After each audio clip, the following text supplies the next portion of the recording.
vamos a abrir la Biblia, Juan capítulo 4. Tenemos 3 versículos que esperamos desarrollar y ya a partir de la semana que viene estaremos entrando en el diálogo con la samaritana. ¿Okay? Así que estamos acabando este puente entre el diálogo con Nicodemo y luego el diálogo con la samaritana. Juan 4, vamos a leer del 1 al 3. El título es ¿qué es el bautismo? ¿Okay? ¿Qué es el bautismo? Porque el tercer punto será el punto más fuerte del mensaje hoy. ¿Qué es el bautismo? Y vamos a leer ahora el texto. Okay. Juan 4, del 1 al 3, leo el texto y luego doy una pequeña introducción. Dice la palabra de Dios. Cuando pues el Señor entendió que los fariseos habían oído decir, Jesús hace y bautiza más discípulos que Juan el Bautista, aunque Jesús no bautizaba sino sus discípulos, salió Jesús de Judea y se fue otra vez a Galilea. Okay, repito el texto. Cuando pues el Señor entendió que los fariseos habían oído decir, Jesús hace y bautiza más discípulos que Juan, aunque Jesús no bautizaba sino sus discípulos, Jesús salió de Judea y se fue otra vez a Galilea. Okay, introducción. Como dije la semana pasada, estamos aquí en un puente, en una especie de conexión entre dos grandes relatos, bueno, concretamente 2 diálogos. El diálogo con Nicodemo, capítulo 3 en Judea, y luego capítulo 4, lo que veremos a partir de la semana que viene, el diálogo con la samaritana en Samaria. Entonces estamos aquí en una especie de puente. Sé que sabéis esto, pero lo digo de nuevo para que estemos todos al tanto. Israel en el primer siglo estaba dividido en 3 bloques. En el norte tenemos el territorio de Galilea, donde Cristo fue criado, Nazaret, ¿no? De Galilea. En el centro tenemos una zona llamada Samaria, que vamos a estar estudiando a partir de la semana que viene. Y luego en el sur, el territorio más importante, con Jerusalén como capital, tenemos la zona llamada Judea. Así que Israel está dividido en 3 partes aquí en el texto, ¿verdad? Galilea, Samaria y Judea. Jesús está en Judea charlando con Nicodemo y Juan nos está explicando cómo se da la charla con la samaritana. Porque Jesús salió de Judea, quería ir hacia el norte y desde luego, para ir al norte, tenía que atravesar la zona en el centro llamada Samaria. Ahora, hay que también recalcar, esto lo voy a enfatizar en las siguientes semanas, pero algunos judíos, como ellos no querían contaminarse con los samaritanos, en vez de viajar desde el sur hasta el norte, lo que hacían ellos era pasar por el otro lado del río Jordán y subir por un territorio llamado Perea al otro lado del río Jordán y luego entraban en Galilea. O sea, ellos no querían entrar en contacto con los samaritanos porque los consideraban una raza maldita. Así que Jesús, sin embargo, sí decide pasar por Samaria. Pero luego la semana que viene hablaré concretamente sobre la visita a Samaria. Tengo hoy entonces 3 puntos después de esta introducción, contextual, introducción geográfica. Los 3 puntos no están divididos como versículos, ¿vale? Porque en los puntos voy a estar entremezclando el contenido de diferentes versículos. Así que he resumido la esencia de nuestro texto en 3 grandes preguntas. Las primeras 2 serán más breves y luego la tercera es donde vamos a dedicar más tiempo hoy. Okay. Pregunta número 1, segundo texto. ¿Quién es Jesús? ¿Quién es Jesús?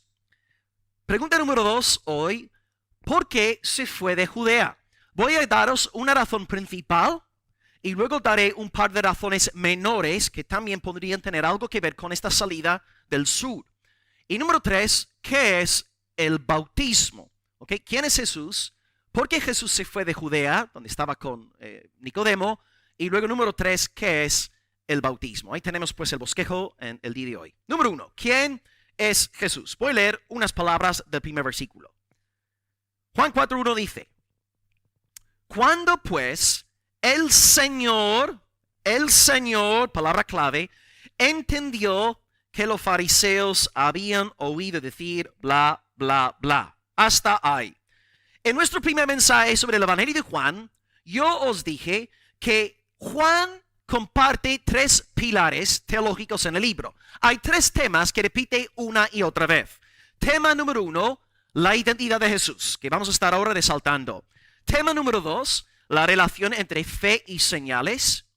Y tema número 3, la vida eterna. No voy a hablar ahora sobre la relación entre fe y señales, ni tampoco sobre la vida eterna. Voy a enfocarme en la identidad de Jesús. Y esta identidad es el eje de todo el Evangelio de Juan y, si vamos a ser sinceros, es el eje de todos los evangelios. Mateo, Marcos, Lucas están respondiendo a la pregunta, ¿quién es Jesús Nazareno? En la declaración de propósito de Juan, en Juan 20, versículo 30 al 31, Juan nos dice, en términos abiertos, he escrito estas cosas para que creáis que Jesús es el Cristo, el Hijo de Dios, y para que creyendo tengáis vida en su nombre. Juan entonces escribe la carta con un propósito, testificar de la deidad de Jesucristo, testificar de que Él es el Hijo eterno de Dios. Y de nuevo, yo sé que hasta estas alturas hemos estudiado muchos pasajes de Juan que resaltan esta verdad, pero hago una breve recapitulación de las primeras 3 escenas del Evangelio de Juan para que veáis cómo Juan en cada ocasión subraya la deidad de Jesús. Pero antes de hablar sobre la primera escena del Evangelio, aludo al prólogo, a la introducción de Juan. Juan 1, del 1 al 18. En el prólogo, aún antes de llegar a la primera escena, Juan nos dice expresamente, en el principio era el verbo era con Dios y el verbo era Dios. En el prólogo, Juan te dice, Jesús es Dios. Primera escena del Evangelio de Juan, que se extiende desde Juan 1, 19 al 34. Juan 1, 19 al 34. Juan el Bautista dice, en Juan 1, 30, Jesús es aquel de quien yo dije, después de mí viene un varón, el cual es antes de mí, porque era primero que yo. Y expliqué en aquel mensaje, Juan está testificando de la preexistencia de Cristo. Juan, según la carne, era mayor que Jesús. Pero Jesús es primero porque Él es el verbo que estuvo en el principio con el Padre. Entonces, en el prólogo está la deidad de Cristo. En la primera escena del Evangelio de Juan está la deidad de Cristo. Escena número 2 del Evangelio de Juan. Juan 1, del 35 al 51. Juan 1, 35 al 51. Jesús dice a Natanael, de aquí en adelante veréis el cielo abierto y los ángeles de Dios que suben y descienden sobre el Hijo del Hombre. Jesús está dando a conocer como el mediador, como el Dios hombre, como aquel que reconcilia los dos partidos. Los ángeles suben y descienden sobre él. Jesús de nuevo es divino, conecta el cielo con la tierra. Y luego en la tercera escena del Evangelio de Juan, tenemos el milagro de la conversión del agua en vino. Juan 2, del 1 al 12. Y vemos en aquel milagro cómo Cristo tiene autoridad sobre la creación. Algo que tú y yo, hermanos, no tenemos porque no somos Dios. Pero Jesús sí tiene autoridad sobre los elementos terrenales porque Él es el creador. Amados, lo que he hecho ahora es simplemente deciros lo que Juan nos enseña en el prólogo, en escena 1, escena 2, escena 3 y podría seguir multiplicando ejemplos. Juan quiere que tú sepas que Jesucristo, sí, amén, es un hombre, desde luego que sí, por supuesto, sí, pero más que un hombre, Él es Dios sobre todas las cosas. Entonces, con todo este trabajo que ya hemos hecho, hemos estado estudiando esta carta durante meses, llegamos a Juan 4:1 y nos dice el texto, cuando pues el Señor entendió. Ahora, Señor, aquí es muy interesante. Señor en griego es kurios. Y los judíos utilizaban el vocablo kurios para hablar de alguien muy especial. Y este alguien especial era su Dios. Tú tienes el Antiguo Testamento. A ver, iglesia, ¿en qué idioma fue escrito el Antiguo Testamento? Hebreo y secciones en arameo, por ejemplo, secciones de Daniel. Y luego la traducción griega del Antiguo Testamento al griego se llama la Septuaginta o la LXX. Y cuando el Antiguo Testamento hablaba del Señor, la versión griega del Antiguo Testamento llamaba el Señor de Israel Kurios. Llamaba a Dios Señor. Y ahora Juan lo que hace en el griego es aplicar el vocablo Kurios a alguien concreto en nuestro texto. Cuando Juan dice, el Señor entendió, ¿de quién está hablando? De Jesús. ¿Veis lo que Juan está haciendo? Juan nos está diciendo que si sabemos leer, si sabemos interpretar aquí, ¿verdad?, las pistas, estamos viendo una vez más que Jesús es Dios. Él es el Señor. Aquí tenéis una cita del erudito neotestamentario César Vidal. Dice, curios implica una fórmula cultica propia de la divinidad. Curios implica una fórmula cultica propia de la divinidad. Al Juan tachar a Jesús de curios, nos está diciendo que Jesús es Señor sobre todas las cosas. Y por cierto, esto no tiene por qué entrar hoy en el sermón, pero os lo digo, en el libro de Apocalipsis, Juan dice que Jesús es Señor de señores. Y esta expresión está sacada textualmente de Deuteronomio 10:17. Y cuando Deuteronomio 10:17 dice que hay un Señor de señores, a ver si podéis adivinar de quién está hablando Deuteronomio 10:17. Del Señor Dios Todopoderoso. Él es el Señor de señores. Y viene Juan en el Nuevo Testamento diciendo que Jesús es Señor de señores. ¿Veis, hermanos? El Evangelio de Juan es como una gran pancarta diciéndonos, Jesús es Dios, el Dios hombre, el Verbo eterno. Entonces el Señor aquí, en el versículo 1, se entera de algo, se entera de que los fariseos habían oído decir, Jesús hace y bautiza más discípulos que Juan. ¿Cómo se enteró Jesús de este murmullo, lo que estaban diciendo ahí los fariseos? Algunos creen que Jesús se enteró por medio de su omnisciencia. Por ejemplo, en Juan 2:25 dice que Jesús no tenía necesidad de que nadie le diese testimonio del hombre, porque él sabía lo que había en el hombre. Es cierto que Jesús puede conocer los pensamientos de sus detractores. Por ejemplo, cuando sanó y perdonó al paralítico, dijo a los líderes judíos, ¿por qué caviláis en vuestros corazones? O sea, Jesús sí puede conocer los pensamientos de las personas. Pero no creo que aquí, en este contexto, en este ejemplo concreto, Juan 4:1, no creo que haga falta apelar aquí a un suceso sobrenatural.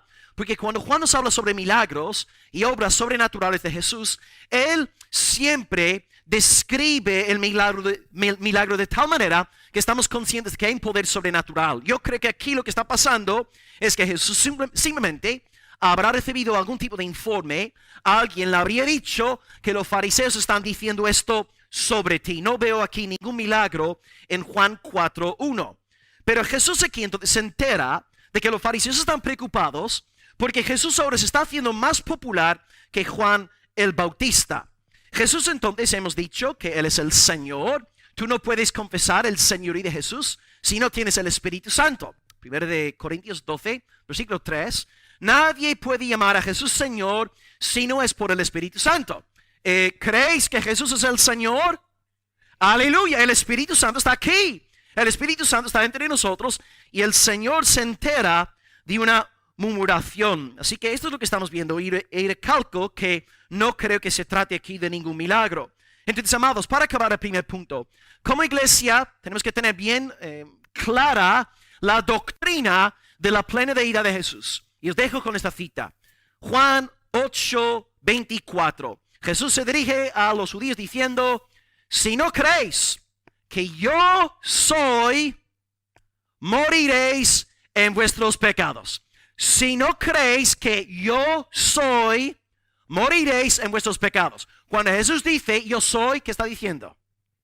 Él es Dios. Éxodo 3:14. Yo soy, me ha enviado. Yo soy es el Dios de Israel.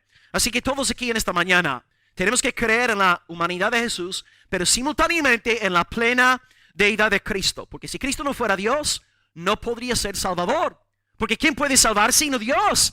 Cristo es Dios. Y si tú crees en su humanidad, si tú crees en su deidad, el Espíritu Santo mora en ti. Eres un trofeo, eres una conquista de la gracia soberana de Dios. Así que hoy, hermanos, creed en Cristo. Exaltad a Cristo. Y si no sois salvos, tenéis que confesar fe en su plena humanidad y en su plena deidad. Cristo es hombre, Cristo es Dios. Bendito sea su nombre por los siglos de los siglos. Amén. Ok, iglesia, primer punto acabado. hemos visto que Jesús, en cuanto a la pregunta, ¿quién es Jesús? Jesús es Dios. Jesús es Dios. ¿Es hombre? Amén. Pero también es Dios. El Señor, el Curios, oyó lo que los fariseos estaban diciendo. Ahora, la segunda pregunta en esta mañana. ¿Por qué Jesús se va de Judea? Yo voy a dar una razón según el texto y luego agregaré dos posibles causas más. Número 2, ¿por qué Jesús se fue de Judea? Vamos a volver a leer versículos 1 y 3. Cuando pues el Curios entendió que los fariseos habían oído decir, Jesús hace y bautiza más discípulos que Juan, versículo 3, salió de Judea y se fue otra vez a Galilea. La semana que viene estaremos predicando sobre la mujer samaritana, la visita a Samaria, y aquí tenemos la explicación. Porque Jesús se encontraba en Samaria, porque salió de Judea, salió hacia el norte. Ahora, ¿por qué? Esta es la pregunta que ahora quisiera contestar. Pues Jesús entonces sale al enterarse de que los fariseos están murmurando, están hablando mal de él. Ya hemos visto en otro pasaje de Juan que los fariseos estaban algo enfadados al ver el éxito de Jesús, porque Juan, ya sabéis, estaba bautizando por la zona de Jordán, tenían multitudes que le seguían, y luego viene Jesús, como vimos en el capítulo 3, y muchos de los discípulos de Juan iban en pos del Señor Jesús. Así que estaban preocupados ante el éxito del Señor. Y luego, cuando Cristo es crucificado, Pilato entendió que los fariseos habían entregado a Jesús a las autoridades romanas por envidia. Dice Marcos 15, versículo 10, ¿no? Pilato se dio cuenta de que los principales sacerdotes y los judíos habían entregado a Jesús a los romanos por envidia. ¿Veis entonces, hermanos, la reacción ante el éxito ministerial cuando alguien está lleno del Espíritu Santo y alguien está lleno del demonio? Porque cuando una persona como Juan Bautista está llena del Espíritu Santo y ve el éxito de Jesús, que dice, es necesario que Él crezca y que yo mengüe. Si yo como pastor veo a otro pastor en España, con una iglesia que está creciendo más que la nuestra, más discípulos, más bautismos, si yo reacciono con envidia y amargura, es una señal de que estoy andando en la carne. Lo que yo tengo que hacer es reaccionar como Juan, gozándome de que el evangelio de Dios esté extendiendo por este país necesitado de España. No debemos, hermanos, coger celos ni envidia a personas, digamos, más exitosas que nosotros numéricamente hablando. Incluso podemos ver a personas en otros países, salen a evangelizar y 5 personas se convierten. Y nosotros tiramos 5 años evangelizando y nadie se convierte. En vez de nosotros ponernos celosos, debemos más bien gloriarnos en el Señor. Aleluya, la obra es tuya, Padre, y yo tengo que serte fiel. Pero los fariseos, cuando ven el éxito de Jesús, no se ponen contentos. Están llenos de rabia, se ponen furiosos, no soportan que Jesús tenga más éxito que ellos. Claro, ¿qué pasa? En el ejemplo de Juan, en el caso de Juan, hubo un factor genético a favor de Juan el Bautista. Porque claro, los fariseos sabían que Juan, si os acordáis, ¿de quién era hijo Juan? Zacarías. ¿De qué tribu era Zacarías? Era levita, porque estaba sirviendo en el sacerdocio. Juan, ante, claro, la opinión de los fariseos, al menos Juan tenía a su favor que era de sangre levita. Pero Jesús ahora viene bautizando a través de sus discípulos. ¿Y de cuál tribu era Jesús? Judá. No era de la tribu sacerdotal. O sea, podían soportar hasta cierto punto a Juan por razones judías, ¿no? Él es un levita, vale, ya está. Pero ahora viene un hombre de Judea, aunque ellos decían que era de Galilea, un tipo de, ¿verdad? Un tipo de burla, y no soportaban que Jesús estuviera bautizando a gente para arrepentimiento. Jesús estaba muy consciente, ¿no?, de que la gente no le aguantaba, sobre todo los fariseos. Y dice Juan 7:1 que Jesús andaba en Galilea, no quería andar en Judea porque los judíos procuraban matarle. ¿Por qué quería matar a Jesús? Por su éxito, por los números, porque la gente le seguía. Eso es lo que pasa hoy día, ¿no? Dios empieza a levantar un varón de Dios como Sujel Michelin, como Paul Washer, y de repente, ¿no? Las cosas que dicen sobre estos hombres. ¿Por qué? Porque sus enemigos están repletos de envidia, de celo, en vez de gozarse al ver lo que Dios está haciendo a través de MacArthur y a través de Piper y Barceló. En vez de gozarse, condenan, amenazan y hablan mal.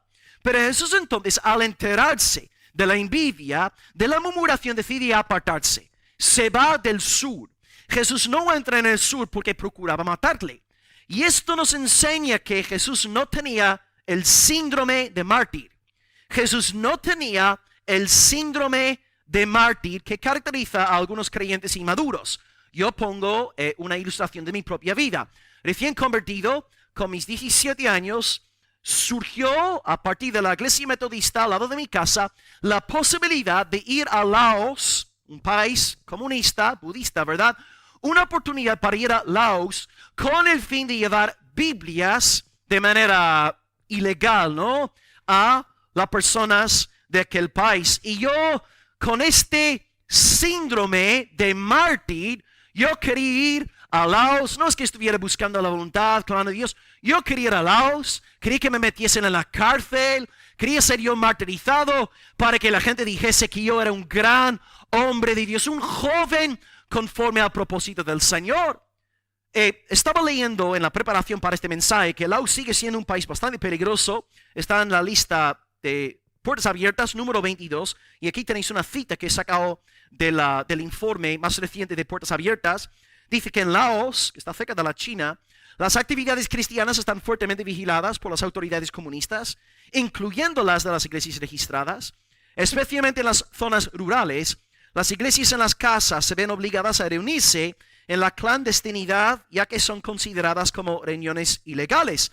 No está mal ir a Laos a predicar la palabra de Dios, pero reconozco que no estaba buscando la voluntad del Señor. Era carne, era algo supuestamente espiritual. Ir a Laos, ¿no? Repartir Biblias, ir a la cárcel, ser martirizado. Pero la motivación era carne, no era una motivación del Señor. Cristo aquí no juega con fuego. Cristo aquí sabe que quiere lincharle y por lo tanto sale del sur yendo hacia el norte. Os voy a poner otro ejemplo. Jesús no tiene un síndrome de mártir. Ejemplo número 2 es Mateo 24, versículo 15 y luego también el versículo 16. Jesús aquí está hablando sobre la destrucción del templo en el año 70. Jesús dice a los discípulos: cuando veáis en el lugar santo la abominación desoladora de que habló el profeta Daniel, entonces los que estén en Judea huyan a los montes. Lucas explica que la abominación desoladora es la presencia de ejércitos gentiles en la santa ciudad y en el templo. Los discípulos de Jesús entonces en el año 70, al ver las tropas de Tito llegar, tenían que acordarse de la profecía que Jesús dio 40 años antes. Tenían que salir de Judea huyendo para salvarse la vida. Jesús no les dijo: quedaos en Jerusalén, sed mártires para mi causa. Él dice: cuando veáis la abominación desoladora, salid de Judea huyendo. Históricamente hablando, gracias a Dios, una comunidad cristiana fue en efecto salvada porque la comunidad hizo caso a lo que el Señor Jesús dijo. No debemos, hermanos, tener un síndrome de mártir. No nos metemos en el fuego aposta. Ahora bien, hay momentos cuando sí tenemos que sufrir. Jesús sabía que su hora llegaba, pero no iba a jugar con fuego hasta no llegar la hora estipulada, asignada por el Padre. Una cosa es sufrir en la voluntad de Dios, otra cosa es sufrir por carne, por motivaciones humanas, así de sencillo. Y aquí tenemos que evocar, hermanos, el sexto mandamiento: no matarás, no matarás. El puritano Thomas Watson tiene un libro entero en castellano, de hecho, llamado Los 10 Mandamientos. Se puede descargar, por cierto, gratis en PDF, un tomo magnífico. Y una de las aplicaciones que saca del sexto mandamiento es la siguiente: honramos el sexto mandamiento, no matarás, cuando no nos metemos en situaciones peligrosas que podríamos evitar. Hay momentos cuando tienes que meterte en situaciones peligrosas. Tu hijo se cae y está en el agua, el pobre no sabe nadar, tú como padre es tu deber meterte, salvar a tu hijo, aunque ahogues, ¿no? Aunque te ahogues en el proceso, tú tienes que defender a tu hijo. Uno tiene que hacerlo. Pero estamos hablando aquí, hermanos, de ser necios, de ser insensatos, de ir casi provocando situaciones peligrosas para nuestras vidas. Ejemplos, no todos aquí, muchos de vosotros conducís el coche, ¿no? Nosotros tenemos que respetar las leyes de velocidad del país. Si no respetamos las leyes, número uno, estamos rompiendo la ley. Eso es hacer algo ilegal. Esto no glorifica a Dios en un creyente. Número dos, doble pecado. Estamos poniendo nuestra vida en peligro y también las vidas de otros conductores. Número tres, si tenemos marido, si tenemos mujer, si tenemos niños que van también en el coche con nosotros, triple pecado. No debemos, hermanos, jugar con fuego. No debemos desobedecer el espíritu del sexto mandamiento. Otro ejemplo aquí en la iglesia. El doctor te receta pastillas, te receta medicamento y tú en vez de hacer caso al doctor pasas olímpicamente de lo que te dice el doctor y luego ¿qué pasa? Sufres las consecuencias. Luego hay secuelas e incluso uno puede llegar a perderse la vida. No estás respetando el cuerpo que Dios te ha dado. Si Dios pues nos ha dado su gracia común, su misericordia común, hermanos, debemos cumplir con estas cosas en el espíritu del sexto mandamiento. Fijaos incluso otro ejemplo. Estoy pensando ahora en la natividad. Jesús nace y cuando Jesús nace hubo un rey que quiso matarlo. Herodes, ¿no? El famoso, el archiconocido Herodes. Y el ángel le dice a José, José, toma a la madre del niño, toma al niño y huye ¿a dónde? A Egipto. Claro, uno podría pensar, bueno, vamos a ver, es el Hijo de Dios. Aquí tenemos Dios encarnado, la segunda persona de la Trinidad. ¿Qué podrá hacer Herodes contra Jesús? ¿Ves? La mentalidad no es, bueno, ya que Dios es soberano, no vamos a orar. Ya que Dios es soberano, no vamos a evangelizar. Ya que Dios es soberano, no vamos a vivir en santidad. No, Dios es soberano, consiguientemente obedecemos sus mandamientos. Dios es soberano, amén. Pero cuando Dios te dice, huye a Egipto, tienes que huir a Egipto. No tengas un síndrome de mártir. No te pongas en situaciones peligrosas sin ser dirigido por el Señor Dios Todopoderoso. Así que la primera razón por la cual Cristo se va, según el texto, es, se alejó de los fariseos. Sabía que ya estaban tramando su muerte, como expliqué con mi cita de Juan 7:1. Sabía muy bien lo que iban a hacer con él. Y ahora voy a agregar rápidamente dos razones menores más que podemos interpretar al leer todo el Evangelio de Juan y los restantes evangelios. Ahora lo que voy a decir, estos dos puntos ya no están en el texto, pero creo que podemos sacar estas explicaciones a partir del resto de la Biblia. Número uno, se va por los fariseos. Número dos, se va porque tiene que predicar el evangelio en todo Israel.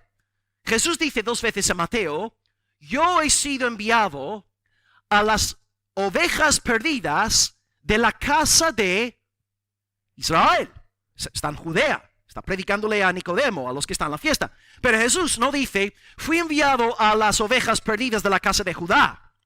Yo fui enviado a las ovejas perdidas de la casa de Israel. Todo el país. Y menuda casualidad, la semana que viene Jesús estará predicando por la zona de Samaria. Judea es importante, amén. Pero también tenemos que predicar en otros sitios. Aplicación para la iglesia. Almería, amén, hay que predicar en Almería, pero no olvidarnos de otras zonas, otras regiones. Así que la segunda razón, Jesús tenía que predicar en todo el país. Y número tres, se me ocurre este tercer punto, porque al ser predicador, ¿verdad? Intento, ¿no? A veces uno piensa, cuando tiene mente de predicador y pastor, piensa de otra forma, ¿no? Número tres, creo que Cristo tampoco quería perjudicarle a Juan Bautista. Porque si os fijáis en lo que dijimos en el capítulo 3, poco a poco iban surgiendo, ¿verdad?, comentarios inapropiados. Se estaba creando una tensión entre algunos seguidores de Juan Bautista, los seguidores de Jesús. Y creo que Jesús, con gran sabiduría, decidió dejar a Juan en el sur con su ministerio predicando para que no hubiera ningún tipo de tensión innecesaria. Y Jesús dice, mira, tengo aquí a Juan. Juan está predicando el reino, está bautizando, está anunciando mi llegada. yo puedo ir al norte, seguir predicando en la libertad del Espíritu Santo. Así que 3 razones que podríamos, hermanos, extraer para explicar esta salida del sur. Razón número 1, bueno, lo que el texto nos dice, por los fariseos. Los fariseos ya le habían cogido manía. Razón número 2, porque Jesús tenía que predicar en todo Israel, no solamente Jerusalén, no solamente Judea. Y razón número 3, creo yo, Jesús estaba también evitando tensión innecesaria entre Juan el Bautista y su propio ministerio. Jesús entonces sale del sur y ahora vamos a dedicar el mayor tiempo de la predicación hoy a este tercer punto, que es el bautismo. ¿Qué es el bautismo? Así que número 1, ¿quién es Jesús? Es el Dios hombre. Número 2, ¿por qué se va de Judea? 1, los fariseos. 2, la predicación a todo Israel. Número 3, no fomentar más tensión innecesaria entre los seguidores de Juan y sus propios seguidores. Ahora número 3, espero que nadie se asuste. Bueno, lo que voy a hacer es, voy a citaros el catecismo de la Iglesia Católica en este tercer punto. No tengáis miedo, no estoy para nada haciendo apología de la Iglesia Católica, pero lo que quisiera hacer ahora, hermanos, es enfocarme en versículos 1 y 2. Está escrito, Jesús hace y bautiza más discípulos que Juan, aunque Jesús no bautizaba sino a sus discípulos. Voy a defender la doctrina bíblica del bautismo. Antes de hacerlo, quiero que veáis la enseñanza católica, porque vais a entender la reacción evangélica contra los errores de la Iglesia Católica. O sea, no estoy para nada animándoos a, ¿verdad?, descargar los sermones del Papa, ni mucho menos. Estoy leyendo el catecismo con el fin de corregir, bíblicamente hablando, ¿no?, lo que está escrito en el catecismo de la Iglesia Católica. Por cierto, antes de empezar, yo sé que dije esto en un sermón hace como un mes. Juan bautiza directamente, Jesús, según el texto, bautiza indirectamente.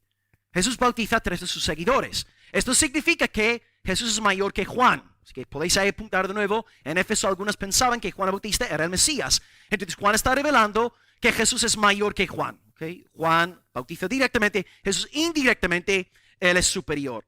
Ahora, la doctrina del bautismo. Jesús aquí bautiza por medio de sus discípulos. La diferencia entre la Iglesia evangélica y la católica en cuanto al bautismo es que la Iglesia católica cree que el bautismo es necesario para salvación. Según la Iglesia católica, vamos a ver, es de la esencia de la salvación. El bautismo, como citaré ahora, el bautismo literalmente te salva. Te da un nuevo nacimiento y te limpia de todo pecado. Nosotros los evangélicos entendemos que la salvación es labrada únicamente por el Dios Trinitario, Padre, Hijo, Espíritu Santo. El bautismo es una señal, es un símbolo que testifica de lo que el Dios Trinitario ya ha hecho en nosotros. No atribuimos, hermanos, valor salvador al agua bautismal. Esto en esencia resume nuestras diferencias. Voy a citaros entonces 5 o 6 pasajes directamente del Catecismo de la Iglesia Católica. Cito en primer lugar artículo 1213. Dice el Catecismo de la Iglesia Católica. Espero que nadie diga amén a partir de ahora. Por el bautismo somos liberados del pecado y regenerados como hijos de Dios.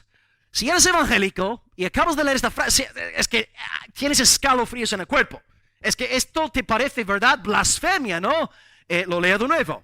Por el bautismo somos liberados del pecado y regenerados. Regenerar significa nacer de nuevo, ¿no? Somos nacidos de nuevo como hijos de Dios. Hay algo dentro de nosotros que dice, no. Voy a explicar el por qué. 1250 dice, puesto que nacen con una naturaleza humana caída y manchada por el pecado original, los niños necesitan el bautismo, los niños necesitan el nuevo nacimiento en el bautismo para ser librados del poder de las tinieblas y ser trasladados al dominio de la libertad de los hijos de Dios. Ok, los niños nacen en pecado, amén, son hijos de Adán, amén, pero necesitan el bautismo para nacer de nuevo y ser perdonados. No, lo siento, esto ya no es bíblico. Cita número 3, 1257. Dios ha vinculado la salvación al sacramento del bautismo. Y vamos a ver que el bautismo literalmente, según la Iglesia Católica, nos salva, nos regenera, nos perdona el pecado. En 1262, los dos efectos principales del bautismo son la purificación de los pecados y el nuevo nacimiento en el Espíritu Santo. Siguiente cita, penúltima. 1266. La Santísima Trinidad da al bautizado la gracia santificante, la gracia de la justificación. Es decir, la Iglesia Católica sigue enseñando que la justificación es por el bautismo. No es por la fe, la justificación es por el bautismo. Un bebé bautizado es un bebé justificado delante de Dios. Y la última cita, 1277. El bautismo constituye el nacimiento a la vida nueva en Cristo. Según la voluntad del Señor, el bautismo es necesario para la salvación.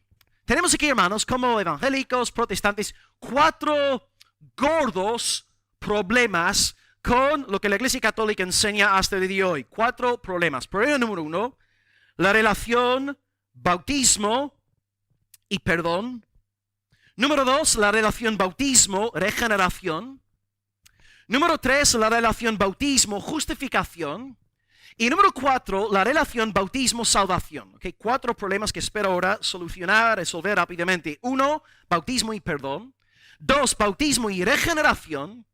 3, bautismo y justificación. 4, bautismo y salvación. En primer lugar, bautismo y perdón. A diferencia de la Iglesia Católica, los evangélicos decimos que el bautismo no perdona a nadie. Las aguas del bautismo no pueden perdonar porque según el Nuevo Testamento, amados, hay una sola sustancia que puede quitarnos el pecado y dicha sustancia no es el agua bautismal. La sustancia que nos perdona de todo pecado se llama... ¡Aleluya! Estamos en una iglesia evangélica, bien instruida en la palabra de Dios. Así que no, hermanos, el bautismo no perdona los pecados. La sangre de Jesucristo perdona los pecados. No hay otra sustancia que nos pueda perdonar. Número 2, relación, bautismo, regeneración. Bautismo, nuevo nacimiento. A diferencia del Vaticano, nosotros enseñamos que las aguas de bautismo no nos hacen nacer de nuevo. Aprendemos de la palabra de Dios que el único agente que puede hacernos nacer de nuevo es el Señor Dios Todopoderoso. Os cito Juan 1:13. Los hijos de Dios no son engendrados de sangre, ni de voluntad de carne, ni de voluntad de hombre, ni de agua, ni de bautismo, sino que son nacidos según la voluntad de Dios. La regeneración emana únicamente de Dios a través de su espíritu. Su espíritu entra en ti, te da nuevo nacimiento, te resucita. No es el agua del bautismo. Así que número 1, el perdón es por la sangre de Cristo. Número 2, la regeneración es por el poder del Espíritu Santo, no por el agua. Número 3, tercera diferencia, la justificación. Alguien no sé si fue Doris, otro hermano, muchos de vosotros, ¿no? Me escribís entre semana. Alguien me envió un texto esta semana, creo que fue Doris. Romanos 5:1, justificación, dice, justificados pues por la fe, tenemos paz para con Dios por medio de nuestro Señor Jesucristo. No dice, justificados pues por el bautismo, tenemos paz para con Dios. No, hermanos. Justificados pues por la fe. ¿Cómo puede un pecador ser justificado? A través de la fe. Sola fide. Lo que predicamos en la Reforma, ¿verdad? Solamente la fe. Tú tienes fe en Jesucristo. Eres justo. Eres justificado. No puedes ser condenado. No depende del agua bautismal. Y diferencia número 4. La salvación, el tema de la salvación. La salvación no está en este poder místico del agua sacramental. No, la salvación está únicamente en el Señor. El bautismo testifica de lo que Dios ya ha hecho en nosotros. Puedo citaros Jonás 2, versículo 8. La salvación es del Señor, no es del bautismo, no es del agua. La salvación es del Señor. Claro, ¿qué pasa? Cuando yo digo lo que acabo de decir, invariablemente, si alguien en la iglesia que cree en Cristo, pero no quiere bautizarse, siempre cita el ejemplo del ladrón a la cruz. pastor, estás diciendo que tengo que bautizarme, pero no es necesario para salvación, porque claro, el ladrón en la cruz no se bautizó y sin embargo fue al reino de los cielos. Vamos a ver, esta lógica para mí tendría validez si tú estuvieras hablándome desde un crucifijo. Si tú estuvieras, querido hermano no bautizado, en una cruz romana a punto de perecer y respirar por última vez y tú me dijeras, no puedo bautizarme, ok, aceptaría la lógica. Pero a lo mejor mis ojos me están engañando, pero yo ahora mismo os veo, a Jessica, ¿verdad, Paqui? Os veo sentaditos, ¿verdad? Estáis cómodos, tenéis aire acondicionado, estáis en un aula, en una iglesia muy bonita, estáis tranquilos. Yo no veo aquí a nadie crucificado. Entonces, queridos hermanos, esta lógica no podemos usarla. La gente lo que hace es torcer la palabra para justificar su desobediencia. Es verdad que el bautismo no te salva, pero no bautizarte es un acto de desobediencia al Señor. Dios te dice, no forniques. Dios te dice, no robes. Dios te dice un montón de cosas. Y si Cristo te dice, bautízate, pues te bautizas. No inventes pretextos. No inventes excusas. Bautízate en obediencia al Señor. Ok, amados, no somos una iglesia católica. Y ahora voy a exponer positivamente qué es el bautismo. Voy a citaros un texto de la Confesión de Londres. Confesión de Londres, 1689. Sé que en la iglesia muchos conocéis la Confesión de Westminster. La Confesión de Londres es idéntica a la Confesión de Westminster, pero en la cuestión del bautismo, la Confesión de Londres defiende el bautismo de creyentes. No cree en el bautismo de los niños. La Confesión de Westminster cree en el bautismo de los niños. Ya que estamos con el tema, por cierto, aprovecho para deciros que cuando los protestantes bautizan a los niños, reformados, luteranos, presbiterianos, anglicanos, etc., ellos no lo hacen con el entendimiento católico. La Iglesia Católica bautiza al niño creyendo que el niño está naciendo de nuevo, que el niño está siendo perdonado, ¿no?, de todo su pecado. Cuando lo hace un protestante, no estoy para nada defendiendo lo que hacen, porque voy a criticar esta idea ahora, ¿no? Pero cuando el protestante bautiza a un niño, lo hace para simbolizar la entrada del niño en el pueblo del pacto. Así que los protestantes no bautizan a los niños creyendo en la salvación por bautismo. Es importante también decir esto para que no nos confundamos. Ok, ¿qué es el bautismo? Voy a leeros 4 textos de la Confesión de Londres. Primer punto. Capítulo 29, 1, el significado espiritual del bautismo. Leo aquí, creo que está, excelente, está aquí. El bautismo es una ordenanza, un mandato del Nuevo Testamento instituido por Jesucristo. Ya está, ahí está la razón suficiente como para bautizarte. Jesús te lo dice, hazlo. Con el fin de ser para el bautizado una señal, un símbolo, ¿no?, de su comunión con Cristo en su muerte y en su resurrección, de estar injerto en Él, de la remisión de pecados y de su entrega a Dios por medio de Jesucristo para vivir en novedad de vida. Ok, palabra clave, señal. Palabra clave, símbolo. El bautismo es un símbolo.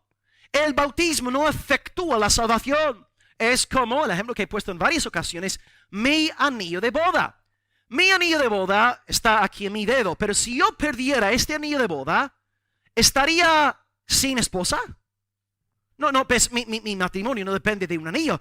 El anillo simboliza la unión que hay entre mi amada esposa y yo. Pero el matrimonio no es el anillo. Entonces la salvación es lo que el Dios Trinitario hace en el creyente.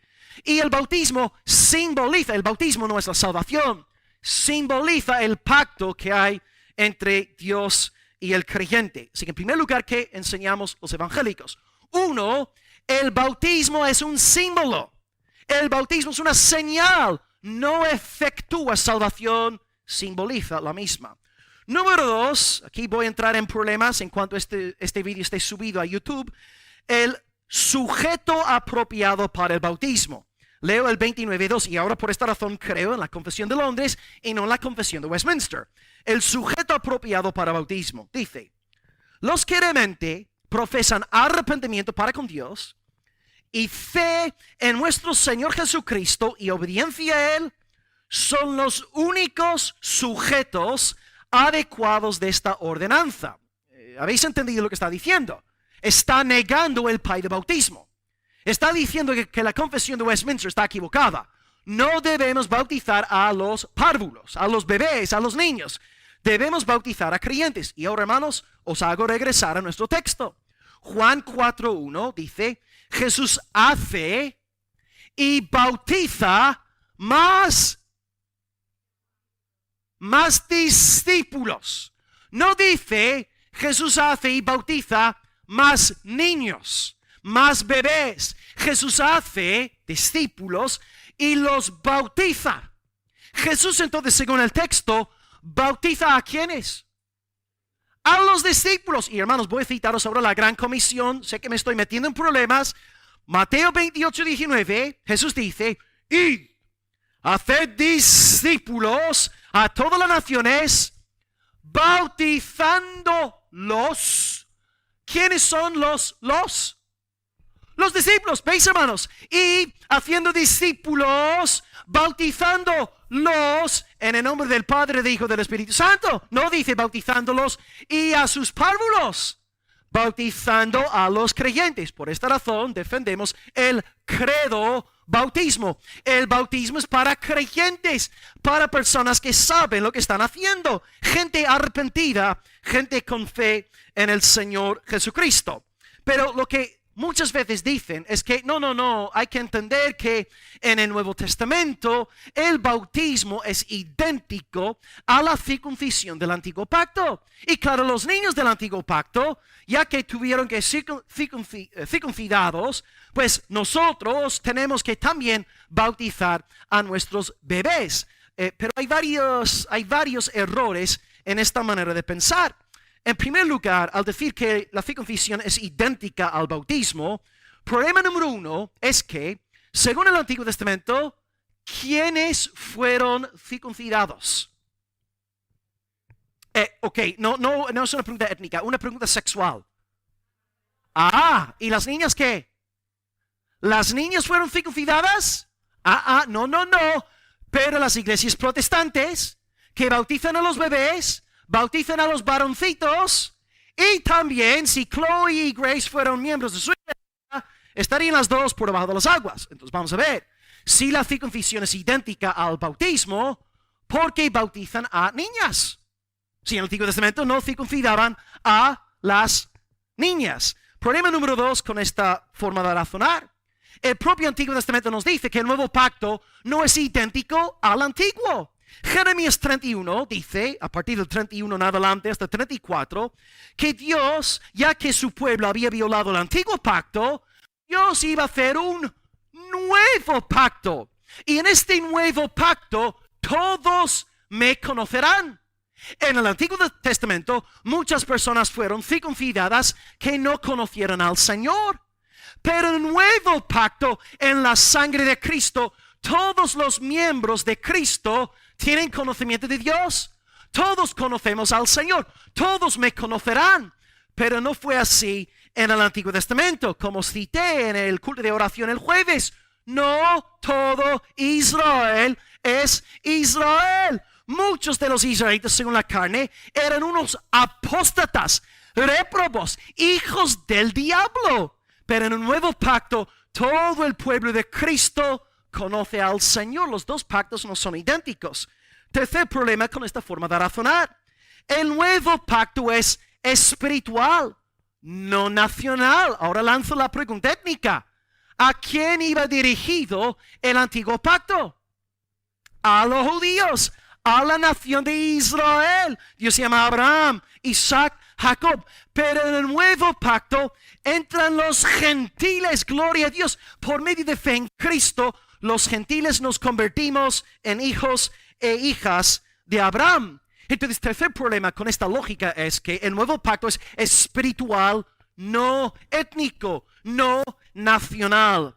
Y el cuarto problema, y esta es la pregunta que siempre hago cuando me topo con un hermano que intenta convencerme del bautismo de los niños, es, en la práctica, todas las iglesias protestantes que yo conozco que bautizan a los niños, no permiten que los niños, ni que los jóvenes hasta cierta edad, no permiten que participen de la mesa del Señor. Todas las iglesias protestantes que yo conozco que bautizan a peques no permiten que los niños participen de la mesa del Señor. Pero yo veo ahí, y esto lo digo aquí porque he hablado con muchos hermanos en privado que son de estas tendencias. Yo digo, aquí veo una clara falta de lógica, una falta de coherencia. Porque si vosotros decís que no, el niño tiene que tener fe y arrepentimiento antes de participar de la mesa, pues digo yo, ¿y por qué no hace falta fe? ¿Por qué no hace falta arrepentimiento para pasar por las aguas del bautismo? Entonces, ¿por qué vais a permitir al niño ser bautizado, pero luego no permitir que participe de la mesa del Señor? Veis, hermanos, incluso la propia lógica, en mi humilde opinión, ¿verdad?, para mí no cuadra. Y digo esto públicamente porque he hablado con muchos hermanos a quienes amo, incluso a pastores, que de nuevo saco estos argumentos cuando hablo con ellos. En esencia, ¿qué estoy diciendo? Entiendo que bíblicamente hablando, el bautismo no es para niños. El bautismo es para creyentes. Ahora, entiendo que los hermanos que bautizan a niños no lo hacen con el entendimiento católico, pero sigo considerando esta práctica errónea a la luz de la palabra de Dios. En primer lugar, el significado del bautismo, una señal, un símbolo, pensad en el anillo de boda.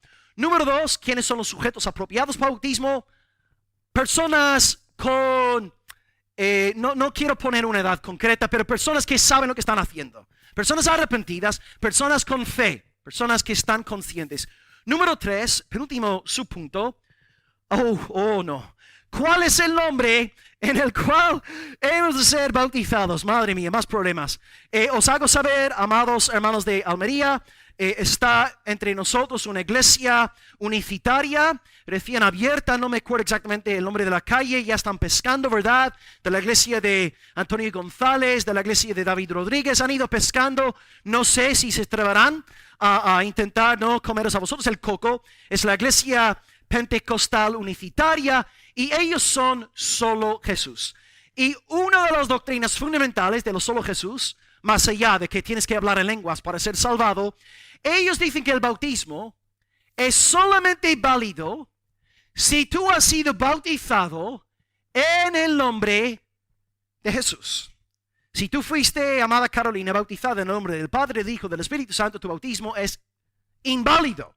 Tú tienes que ser bautizado en el nombre del Padre, en el nombre del Hijo. Y ellos ahí citan Hechos 2:38, donde Pedro exhorta a las personas a ser bautizadas en el nombre de Jesús. Bueno, ¿qué decimos ante esto? En primer lugar, son herejes. La negación de la Trinidad es una herejía nefasta. Hemos visto en las Escrituras que Dios el Padre envía a Dios Hijo en el poder del Espíritu Santo. Cristo es bautizado, está la paloma, está la voz del Padre. Cristo ora al Padre a lo largo de su ministerio. Hay una distinción de personas en la deidad. El ejemplo sería, para que veáis aquí el error, los unicitarios, los solo Jesús dicen que no, Dios es uno en esencia y uno en persona. Pensad en mí. Yo soy un esposo, yo soy un profesor y yo soy un pastor. En mi casa me comporto como marido. En el aula me comporto como profesor y cuando estoy con los hermanos me comporto como pastor. Son 3 ámbitos diferentes, pero en cada ámbito soy yo. Es la misma persona. Así razonan ellos. Ellos dicen que a veces Dios se manifiesta como Padre, en otros momentos como Hijo y en otras ocasiones como Espíritu Santo. Pero es una sola persona. Una esencia, una sola persona. Así que para empezar son herejes porque la palabra testifica ampliamente de la doctrina de la Trinidad. Pero ¿qué hacemos en cuanto a Hechos 2:38? Pedro dice que tenemos que ser bautizados en el nombre de Jesús. 1. Estudiar el contexto de Hechos capítulo 2. Hechos 2 es un capítulo trinitario.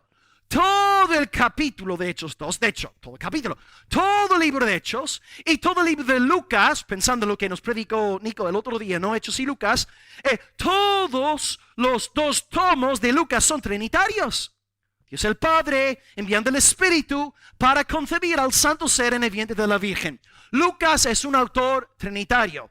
Pedro, el apóstol Pedro, es un apóstol trinitario. Podéis estudiar sus 2 cartas para ver la doctrina de la Trinidad. Ahora, ¿por qué entonces Pedro dice que tenemos que ser bautizados en el nombre de Jesús? Porque Pedro, en el contexto de Hechos 2, en el sermón que dio en el día de Pentecostés, predica sobre Dios el Padre, predica sobre Dios el Espíritu. Os pongo un ejemplo, ¿no? Cuando ve la manifestación de las lenguas, dice a los detractores, esto es aquello que fue profetizado por Joel cuando dijo, en los postreros días, dice, el Señor, derramaré de mi Espíritu sobre vosotros. ¿Veis? Pedro en el sermón está presuponiendo doctrina trinitaria.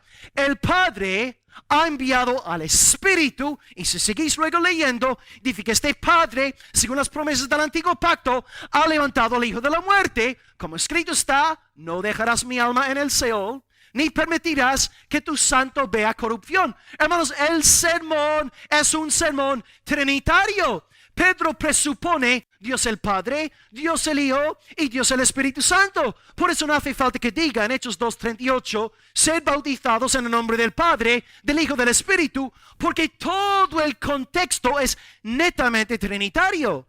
Y es más allá de esta observación número 2, Cristo mismo nos dice en la gran comisión, Mateo 28:19, y bautizándolos en el nombre del Padre y del Hijo y del Espíritu Santo. Ahora no hay ninguna tensión entre Pedro y Jesús, pero si hubiera tensión entre Pedro y Jesús, pues tenemos que hacer caso a Jesús. Pero Pedro de nuevo está presuponiendo doctrina, teología trinitaria. Entonces, amados, somos bautizados en el nombre de la Trinidad. Y cuando alguien en una iglesia trinitaria es bautizado solamente en el nombre de Jesús, el bautismo es válido, porque ya que la iglesia es trinitaria y cree en la Trinidad, se sobreentiende que el bautismo se está realizando en el nombre del Dios trinitario. Aunque yo creo que, no quisiera ser legalista, pero creo que es más correcto siempre bautizar diciéndolo explícitamente para que no haya confusión, para que nadie salga del culto un poco, esta iglesia cree en la Trinidad o no. Así que por eso, hermanos, en nuestra iglesia bautizamos en el nombre del Padre, del Hijo, del Espíritu Santo. Así que en respuesta a la tercera pregunta, ¿en qué nombre bautizamos? En el nombre del Padre, del Hijo, del Espíritu Santo. ¿Qué hacemos con Hechos 2:38? Pues lo explicamos en su contexto trinitario, un apóstol trinitario. Y finalmente, número 4, más problemas para el pastor. ¿Cuál es la forma correcta del bautismo? De nuevo, hay evangélicos que bautizan por aspersión, ¿verdad? Viene Jessica, saco mi botella de zumo de zanahoria y bendigo a la hermana en el nombre de la Trinidad, y para ellos esto es bautismo. Estamos aquí, hermanos, en la esfera de doctrinas secundarias. No vamos a condenar a nada, hay que ser maduros, no hay que tampoco matarnos ni mordernos los unos a los otros por estas cuestiones. Pero como os expliqué hace como un mes en un culto cuando tocamos el tema del bautismo, yo os di 3 argumentos para defender el bautismo por sumersión, inmersión. Ya que fue hace un mes, os pregunto, a ver si os acordáis, ¿algún hermano se acordaría de algún punto que di de los 3 argumentos a favor en pro de este bautismo por sumersión? Ok, tenemos número 1, los ejemplos bíblicos donde hay personas bautizadas, donde hay muchas aguas. Por ejemplo, podéis apuntar Marcos 1:10, en efecto Jesús mismo siendo un buen ejemplo. Juan el Bautista bautizando donde había mucha agua. Claro, si Juan bautizaba con una botella de agua, ¿para qué hay muchas aguas? No harían falta, ¿entendéis? Así que número 1, los ejemplos bíblicos. No vemos ningún bautismo por aspersión, ok, un argumento, sí. ¿Otro? Simbólicamente hablando, Romanos 6, 3-4, el bautismo simboliza la muerte, sepultura y resurrección de Cristo. Entonces, si yo le echo a Carmen, ¿verdad? El agua encima, no veo este simbolismo. Yo no veo muerte, sepultura ni resurrección. Pero si cogemos a Carmen, ¿verdad? Por abajo. Yay, Juan Frank contento, ¿no? Aleluya, te ayuda, Will. Carmen por debajo del agua, muerte, la sostenemos ahí, sepultura y luego la hermana, ¡oh! Resurrección. O sea, si el bautismo es por sumersión, se aprecia pictóricamente el simbolismo, cosa que se pierde en la aspersión. De nuevo, no estamos condenando a nadie, pero argumentando bíblicamente. Así que número 1, los ejemplos. Número 2, el simbolismo. Y el tercer argumento. Muy bien. el verbo bautizar en griego, baptizo, que significa literalmente sumergir. Sumir, ¿verdad? Juan el Bautista, Juan el sumergidor, Juan el que sumerge. Tenéis 3 argumentos bíblicos, pues. Porque en esta iglesia bautizamos por inmersión. Número 1, los ejemplos bíblicos. Número 2, el simbolismo. Y número 3, el verbo griego baptizo, que es traducido textualmente como sumergir. Exactamente. Así que, queridos hermanos, espero haber aclarado este asunto en esta mañana. ¿Por qué bautizamos? Pues número 1, porque es una señal. Bautizamos a los adultos porque entendemos que es para personas que saben lo que están haciendo. También entendemos que hay que bautizar en el nombre del Dios Trinitario.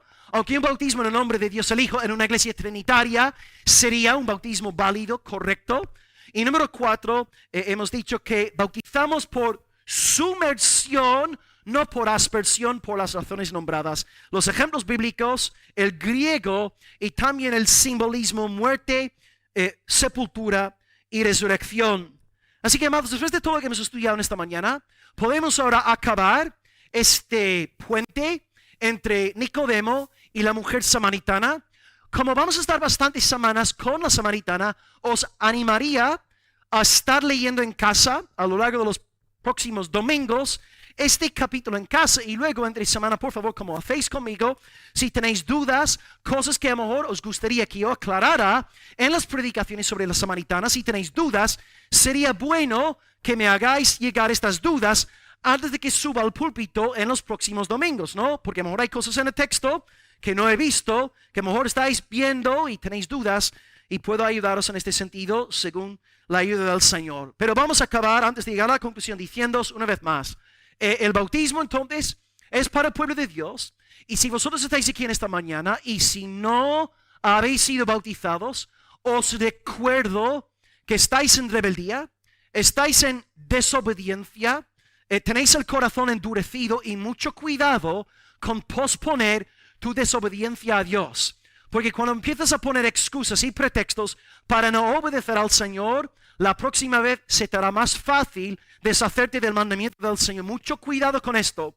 A todo lo que estáis aquí en esta mañana, creyentes en el Señor, que no habéis sido bautizados, os recuerdo que estáis pecando, estáis en desobediencia y es vuestro deber ser bautizados en honor al Salvador Jesucristo.